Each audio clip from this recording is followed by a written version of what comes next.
Estamos en la víspera del Día del Maestro. Hoy es 14 de mayo de 2020. Mañana es el Día del Maestro.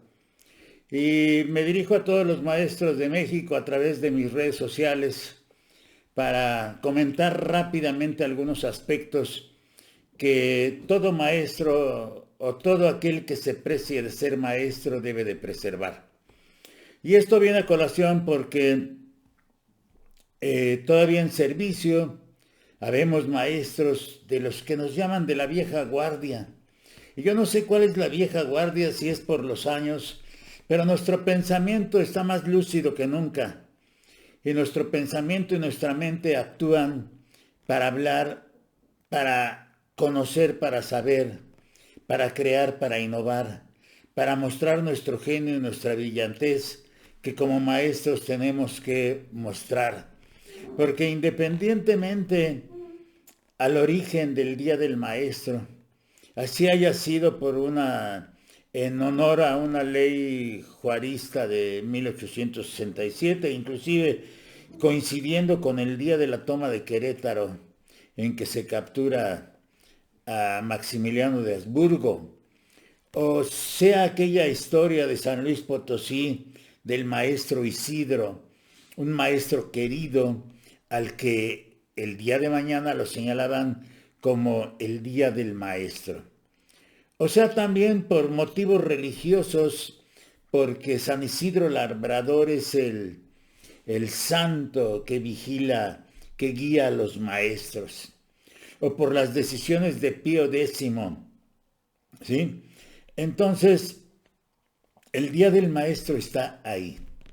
Pero hoy, 14 de mayo, en la víspera del Día del Maestro, referimos a aspectos que hoy son novedosos. Son novedosos por todo lo que ya se ha venido diciendo, por la misma pandemia, por la cuarentena, por aprende en casa, por las situaciones de la internet, por las condiciones en las que se está viviendo actualmente, donde yo sigo pensando que lo más importante es la salud antes que los contenidos, o por las condiciones en las que se puede reclamar dar por terminado el ciclo escolar, o pensar que no vamos a regresar a la escuela tan rápidamente y que el regreso a la escuela tendría que ser un regreso espectacular para poder observarnos en una sana distancia todavía. Es decir, todo esto que se ha venido diciendo, no lo desechamos, por el contrario, sigo las recomendaciones de los médicos. Y sigo las recomendaciones de los médicos porque ellos son los especialistas. Pero hablando del Día del Maestro, precisamente el día de mañana se cumple ya un año de esta reforma que plantea la nueva escuela mexicana. El artículo 3º constitucional, que se había venido planteando inclusive desde la campaña de Andrés Manuel López Obrador en febrero de 2018, cuando él todavía no es candidato a la presidencia. Estos aspectos de la campaña, los aspectos relacionados con las 3 reuniones, fundamentalmente la reunión de Misantla en Veracruz, la reunión de Zacatecas del 11 de febrero de 2018 y la reunión en San Pablo Guelatao con la Coordinadora Nacional de Trabajadores de la Educación, son las reuniones que empiezan a marcar el rumbo de lo que en ese momento iba a ser la educación para el bienestar. Porque originalmente se estuvo nombrando como educación para el bienestar. Posteriormente se señala como nueva escuela mexicana porque una vez que ya es presidente de la República, el licenciado Andrés Manuel López Obrador, y que plantea, dando a conocer el 12 de diciembre de 2018, el 12 de diciembre de 2018 apenas había tomado posesión, plantea la reforma al artículo 3º constitucional. Desde siempre manifestó que no iba a quedar ninguna coma, ni una sola coma de la reforma neoliberal de Peña Nieto, Pero las cosas no han sucedido así por diversos motivos que yo considero son políticos y que algunos son de mucho peso. Pero precisamente el 12 de diciembre de 2018, cuando da a conocer el planteamiento de la iniciativa de ley, nosotros lo tenemos que ver como algo muy simbólico. Es 12 de diciembre, 15 de mayo, cuando se aprueba y se da a conocer a través del Diario Oficial de la Federación la reforma al artículo 3 constitucional, también es simbólico totalmente. Y estos eventos de carácter político colocados simbólicamente en ciertos días nos dicen mucho.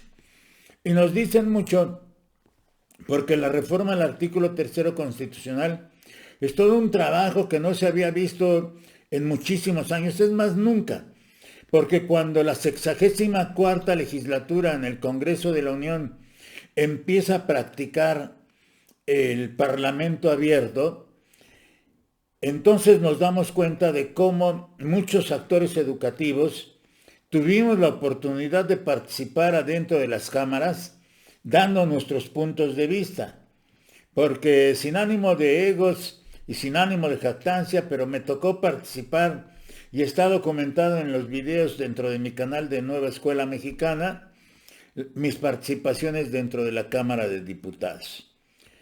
Pero esta práctica del Parlamento abierto, que encabezó en la Cámara de Diputados la diputada presidente de la Comisión de Educación Pública de la 64ª legislatura, Adela Piña Bernal, profesora de origen normalista egresada de la hoy benemérita Escuela Nacional de Maestros, tiene un trabajo muy fuerte.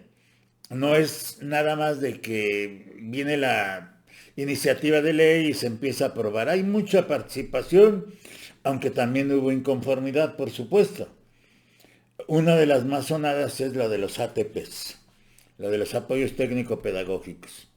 Pero independientemente a las líneas políticas que se han seguido, lo que podemos observar en este Día del Maestro, 15 de mayo de 2020, que no habrá ceremonia como las conocíamos, la ceremonia pública, o la ceremonia de Bellas Artes, o la ceremonia de los Pinos, el desayuno de los Pinos, que no habrá desayunos ahora para galardonar, para entregar los galardones, las medallas, la Ignacio Manuel Altamirano de 40, 50 años, y la Rafael Ramírez de 30 años, o como se llaman en los estados, porque en los estados a esta de 30 años le cambian nombres, ofreciéndole el nombre de uno de los destacados maestros de cada uno de los estados. No hay esos festejos. Sin embargo, el festejo debe de estar presente porque el 15 de mayo representa para nosotros los profesores el día en que reflexionamos sobre nuestro quehacer docente. No nada más festejamos, porque inclusive hasta los festejos han cambiado.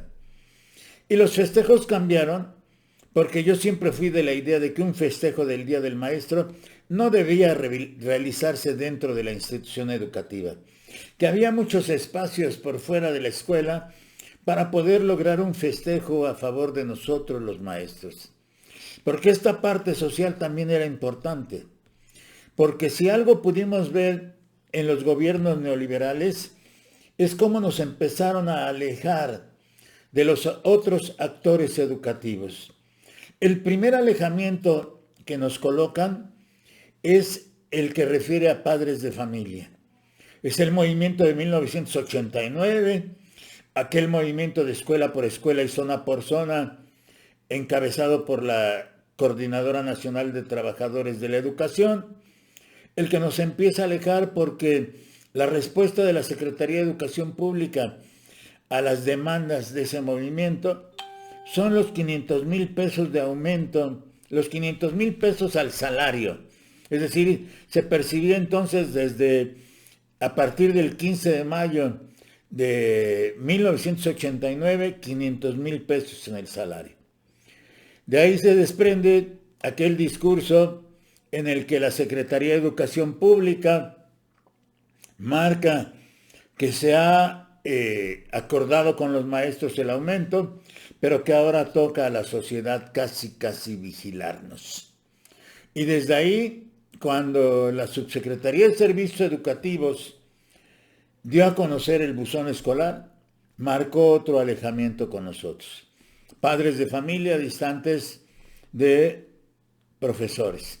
Claro que había muchos maestros con ascendencia sobre los padres de familia, también, porque la relación, la interacción con padres de familia depende mucho de lo que yo como profesor hago, de lo que los directores hacen en las instituciones educativas, y me consta porque he visto escuelas que estaban en un momento y que pasaron a un momento nuevo avanzando, porque el director o la directora pudo establecer un trabajo de conjunto entre los maestros y los padres de familia, donde el trabajo de los directores refleja la acción que se puede tener con los padres de familia.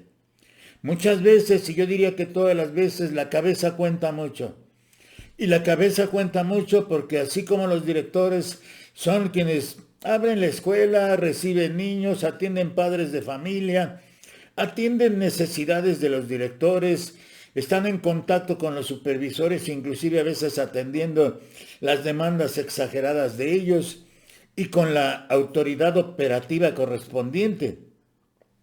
Por eso el director y la cabeza, en este caso, decide el rumbo de las instituciones. Pero sin embargo, lo que hemos visto históricamente es que después del buzón escolar, los consejos de participación empezaron también a modificar las relaciones entre maestros y padres de familia. Hoy tendríamos que generar estrategias de participación para lograr que los padres de familia se acercaran a la institución educativa.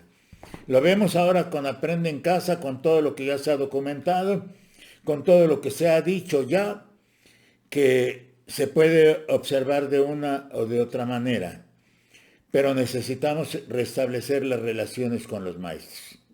Por eso el día de mañana, 15 de mayo, un día simbólico para nosotros los maestros, el día más importante, se los digo aquí a los maestros que me están viendo en Facebook, aquí estoy en YouTube, el día más importante para nosotros los maestros, para el magisterio mexicano, es un día en el que podemos reflexionar sobre la importancia hoy de ser maestro. A quienes nos dicen que somos de la vieja guardia, a lo mejor somos una especie en extinción, porque nosotros nos seguimos considerando maestros. Grandes maestros que conozco y con los que comparto académicamente, como el maestro Romeo Froilán Caballero Ramos, un distinguido maestro de la hoy benemérita Escuela Nacional de Maestros, un matemático que ha penetrado mucho en el trabajo de los maestros en la escuela. O Manuel Zabalet Santamaría, también maestro que fue de la Normal Superior y de la Universidad Pedagógica Nacional. Grandes maestros que todavía estamos, no me incluyo, ellos son los grandes, yo soy simplemente profesor, pero seguimos haciendo nuestro trabajo. Por eso los felicito, maestros, que el día de mañana sea un día en que festejemos, aún en cuarentena, el festejo estará presente y la felicitación también. Muchas gracias, maestros. Hasta mañana y felicidades.